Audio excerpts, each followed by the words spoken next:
good conference, we're late. That's the hallmark of having had great discussions. And so we're late again today, or starting now. But this theme is, I think, really in many ways absolutely foundational.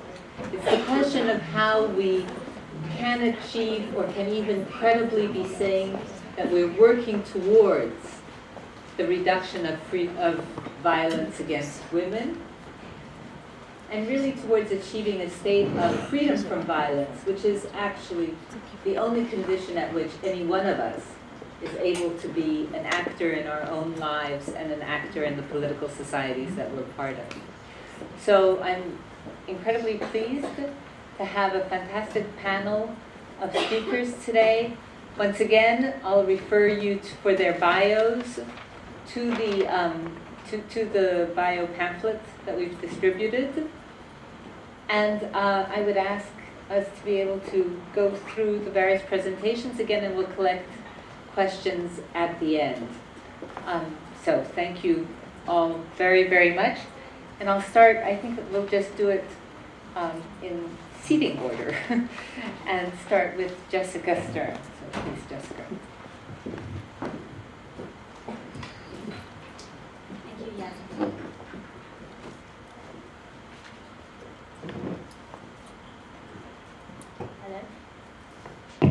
Hello. Can everyone hear me? Yes. Yes. I know it's after lunch. Can you really hear me? Yes. All right.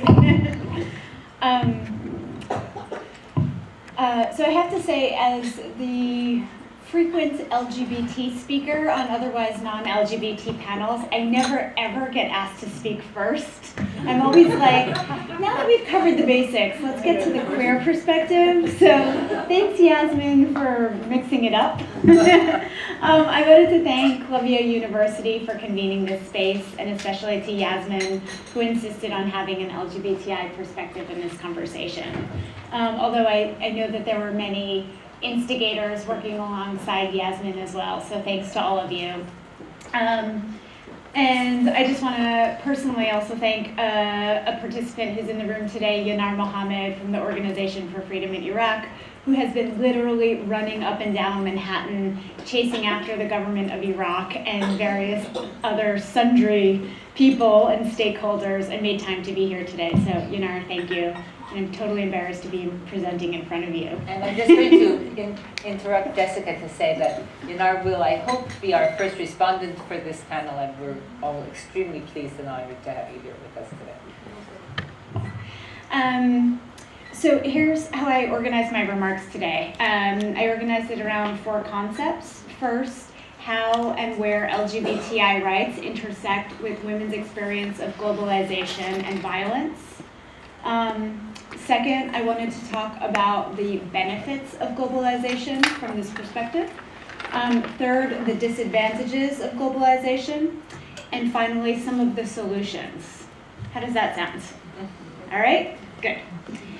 So I want to start by saying that I'm here to talk about the ways that promoting freedom from violence across borders for women is an issue that squarely relates to lesbian, gay, bisexual, and transgender and intersex rights.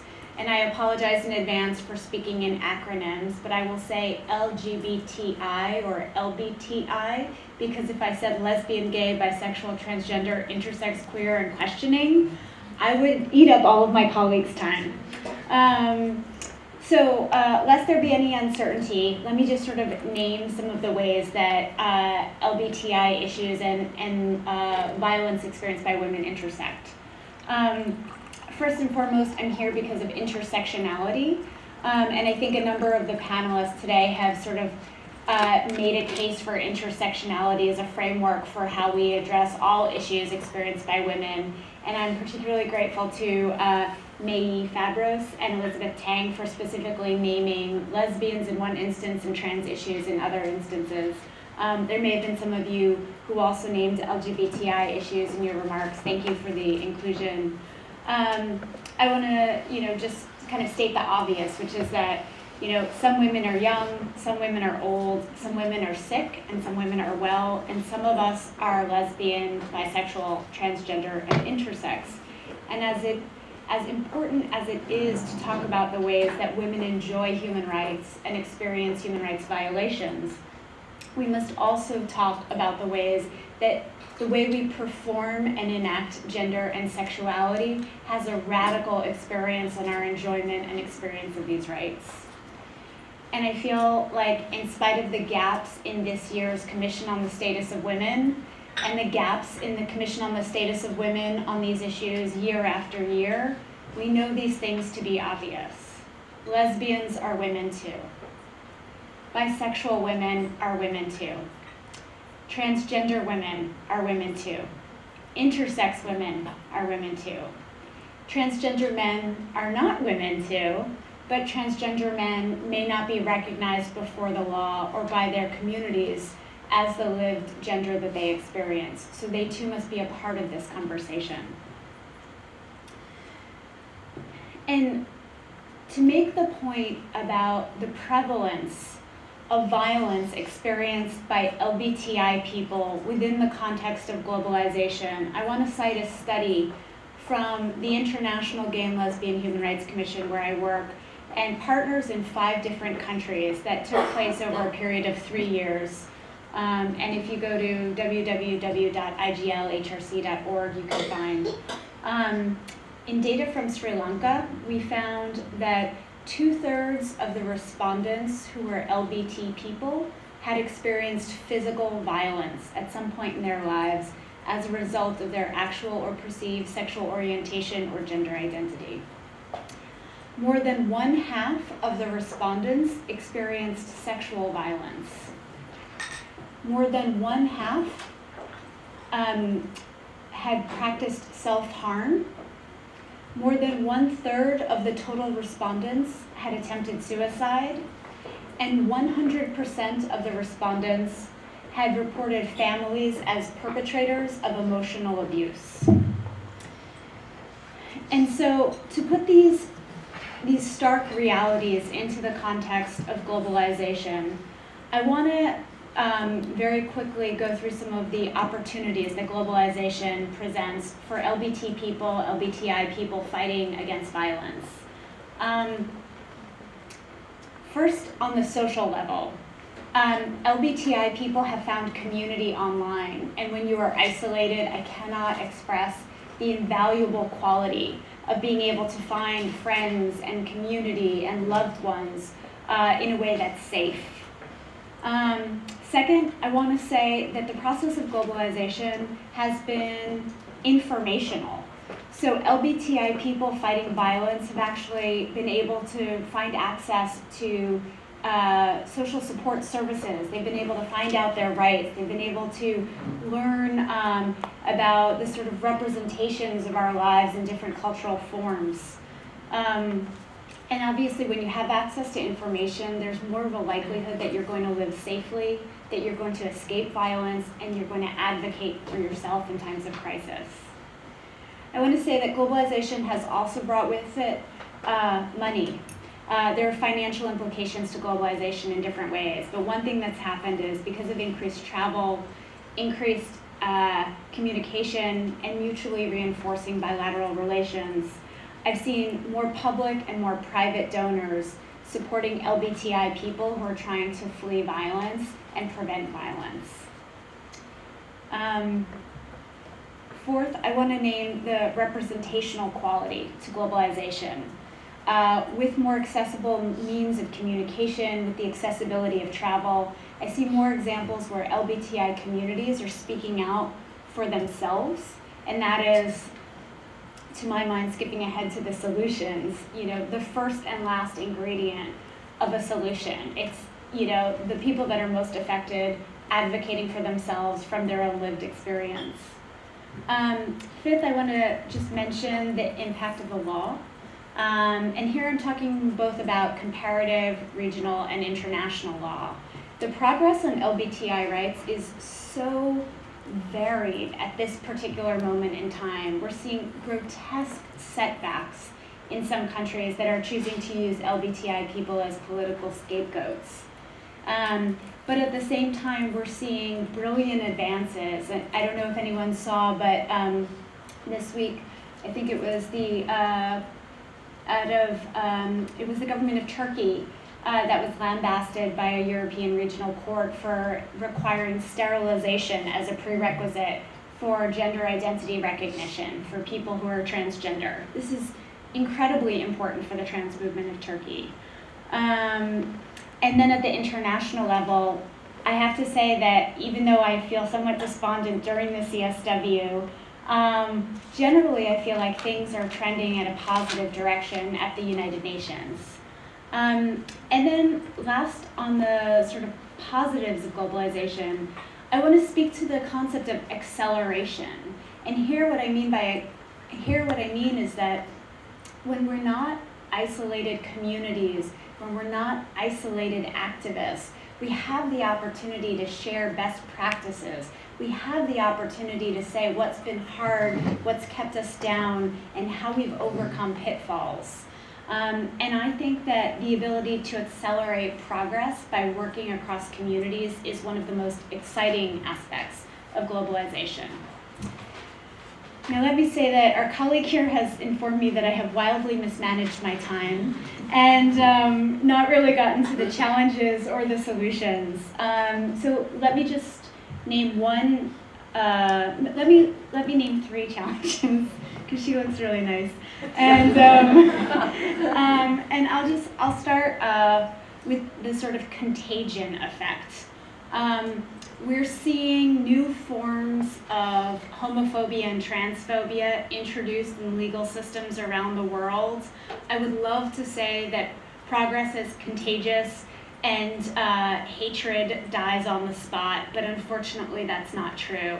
So we've seen the legislation drafted in Uganda replicated in the Gambia.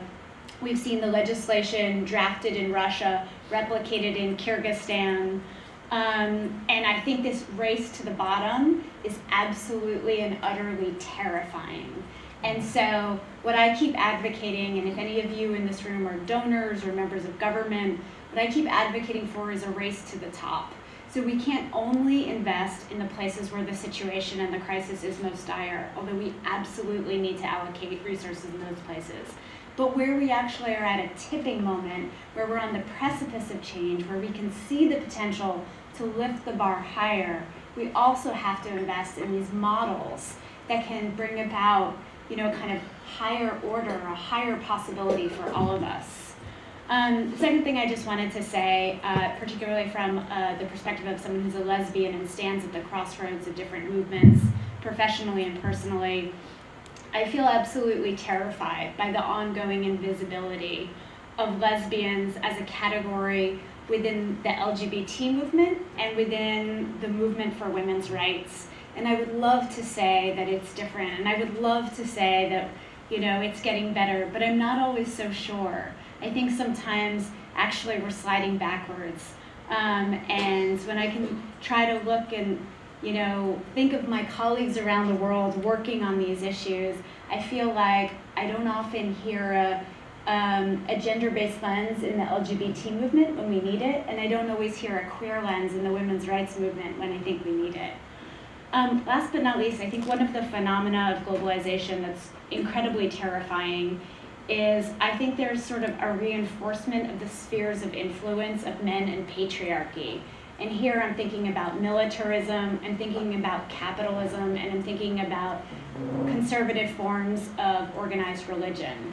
And I know a lot of donors are investing heavily in the corporate argument for equality and, mainstreaming LGBT rights and organized religion, and mainstreaming LGBT people in military, forces. I'm not sure that that's the solution, and I'm not sure that any of those institutions have ever been on the side of women and queer folks. And I guess to end, because I'm probably out of time, I want to say I think that there are many solutions. I think a lot of the solutions are in this room and on this panel. But I think foremost, I think that one, we need to use the lens of addressing gender-based violence. often and with urgency. 2, I think that we need to fund local organizations. And 3, because of the specificity of the Commission on the Status of Women and the conversations right there, I want to personally say the lack of inclusion of LGBT people and women confronting violence at sort of heightened and urgent levels within the SDGs is extremely worrisome. But we have, 7 months left to bring about change, so I hope everyone in this room is working to do what we can. Thank you. Thank you, Debbie.